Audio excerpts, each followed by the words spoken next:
Okay, what is up there, YouTube? This is J-Man Time, and today I have a video on two, and possibly three, of two of the rarest British tanks to be used in the Second World War. And not just the Second World War, a forgotten theater of the Second World War, also known as the Anglo-Iraqi War of 1941, in which the British actually fought against the pro-Axis government of Rashid Ali Gilani, a Iraqi leader who had taken over Iraq and had fought a short war with the British Empire in August of 1941. And these two tanks here are not just the rarest British tanks of World War II, they are also some of the rarest British armored fighting vehicles to be developed and used in the British mandate or mandatories of Palestine, Jordan, and Iraq in the interwar years and during the early part of World War II.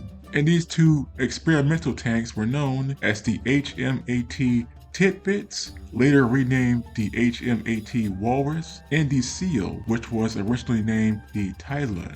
These were two experimental tanks that were actually based on a British artillery tractor that was manufactured in the early 1920s. Now, back in the year of 1922, the Vickers Arms and Armored Fighting Vehicle Manufacturing Plant or Manufacturing Corporation had developed a new artillery tractor for the British Armed Forces, known as the Vickers Medium Mk.1 Dragon. The Dragon was a tracked artillery towing tractor that was designed to tow the British 18-pounder and British 60-pounder field artillery pieces, both the standard 18-pounder field gun and the heavy 60-pounder field howitzers used by the British Armed Forces in the First World War and in the early 1920s. This series of artillery tractors were produced in a very limited number. Only about 18 to 20 of these were produced between the years of 1922 and 1925 before a new model known as the Mark II into production later on in 1926. Now, between the years of 1922 and 1925, 2 to 3 of these Vickers Medium Mk.1 Dragon tractors were transferred to the British Mandatory of Palestine, which was part of the British colonial empire that Britain had conquered at the end of World War I between 1917 and 1918 during the Sinai Palestine campaign against the Ottoman Empire. Now, during that time period after World War I, the British had set up an armored division both in the Mandatory of Palestine and in neighboring Transjordan, known as the RAF No. 1 Armored Car Company, or the Royal Air Force Armored Car Company. And this was based in the Mandate of Palestine and Jordan, and later a third branch was set up in the British-controlled territory of Iraq in a region known as Hibernia. The No. 1 and later No. 2 armored car regiments mostly used the British Rolls-Royce armored cars, but later on they received a handful of these Vickers Medium Mk.1 Dragon artillery tractors, which were used as infantry transport vehicles. Now, at some point between the years of 1925 and 1930, two of these vehicles were later transformed into improvised tanks known as the Vickers Medium Mk.1 Experimental Light Tank. And this vehicle was actually based on the Vickers Medium Mk.1 medium tanks that had already entered service with the British Armed Forces at the same time in the mid-1920s. These two experimental vehicles were built by modifying the existing Vickers Medium Dragon Mk.1 artillery tractors by fitting them with an armored body and turrets, either old discarded Rolls-Royce armored cars or an originally designed makeshift turret. Two of these vehicles were completed. The first one was completed in the Mandatory of Palestine between the years of 1925 and 1930, and this first vehicle was known as the HMAT Titbits. Titbits was actually the name of a British weekly drama and science fiction newspaper at the time that was very popular in the city of London. So whoever named the first version of this experimental tank probably named it after that magazine/newspaper. The first experimental tank, Titbits, was used by the British forces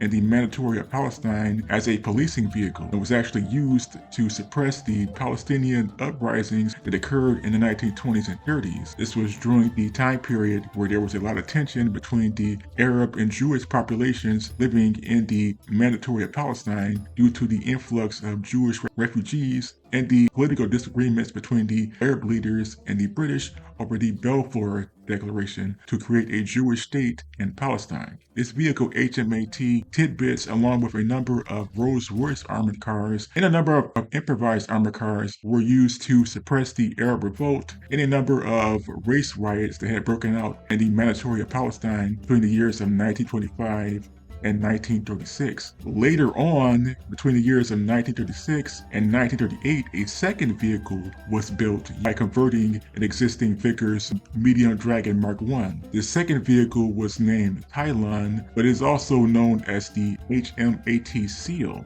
The second vehicle was built and transferred first to Jordan and then later to the British military base in Hibernia, or the British Air Force Base in Hibernia, Iraq.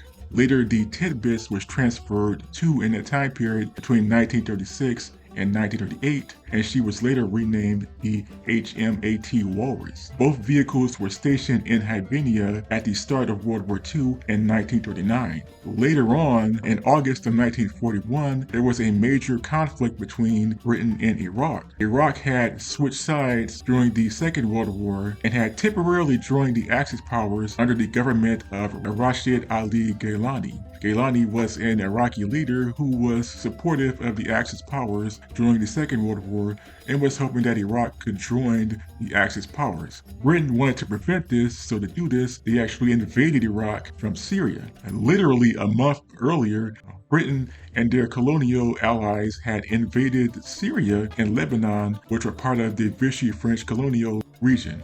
And Vichy France was an Axis power member. At the time period, the British had occupied both Syria and Lebanon and used Syria and Lebanon as a springboard to invade Iraq in August of 1941 during the Anglo-Iraqi War. During that time period, the HMAT Tidbit/Walrus and the HMAT Seal were reactivated and used by the British forces against the Iraqi army at the time. At the time, Iraq only had a handful of Crossley armored cars and some Italian-made CV-33 and CV-35 series of tankets that they had received from Italy just before the start of World War II.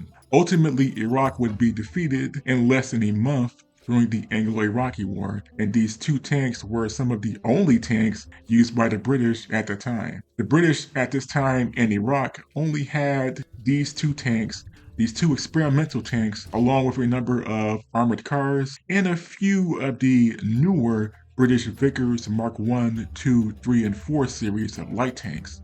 In fact, the reason these tanks were transferred from Palestine and Jordan is because the British RAF armored car company that these vehicles were built by had also replaced these vehicles with the newer Vickers Mk.1 through 4 series of light tanks between 1936 and 1939. So by 1941, these vehicles were considered severely obsolete, but were still useful enough during the Anglo-Iraqi War of August of 1941.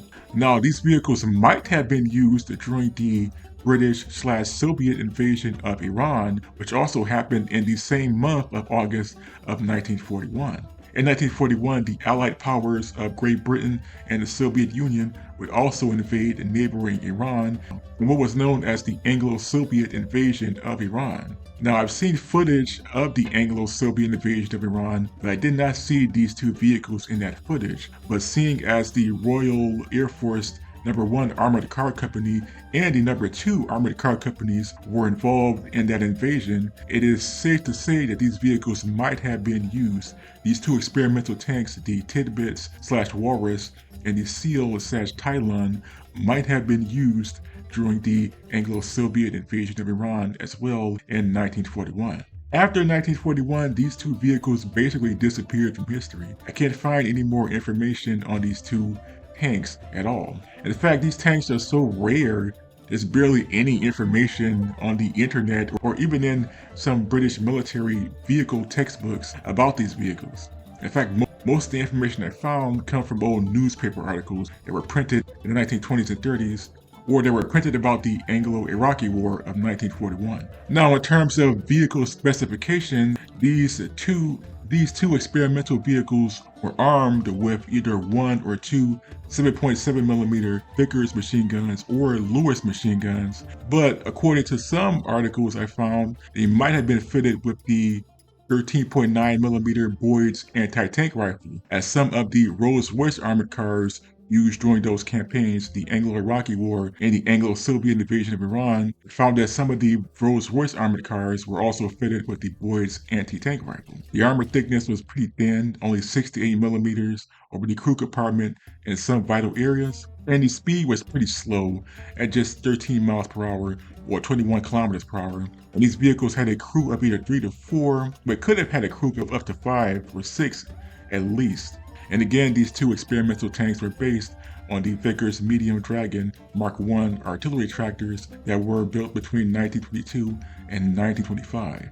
These are literally some of the rarest British tanks to be used during the Second World War. In fact, I actually covered these tanks temporarily in a video I did back in 2019 on rare Iraqi tanks of World War II, where I actually got it wrong. I claimed these vehicles were made in 1941 when they were actually built between 1925 and 1938. One article also states that a third Vickers Dragon artillery tractor was converted into an improvised armored personnel carrier. So what do you guys think of this? The two rarest British tanks that I could find so far from World War II that were not just used in World War II, but were also used in a very controversial topic from history, the British control over the Palestine region in the 1920s and 30s. The HMAT Tidbits, later renamed the Walrus, and the HMAT Seal, which was also known as the Thailand. Two experimental, homemade or improvised tanks that were converted from British Vickers Medium Mk.1 Dragon artillery tractors from the 1920s and were still in service during the early part of World War II. What do you all think of this? Please tell me in the comment section below, and until next time, this was the J-Man Time, signing off.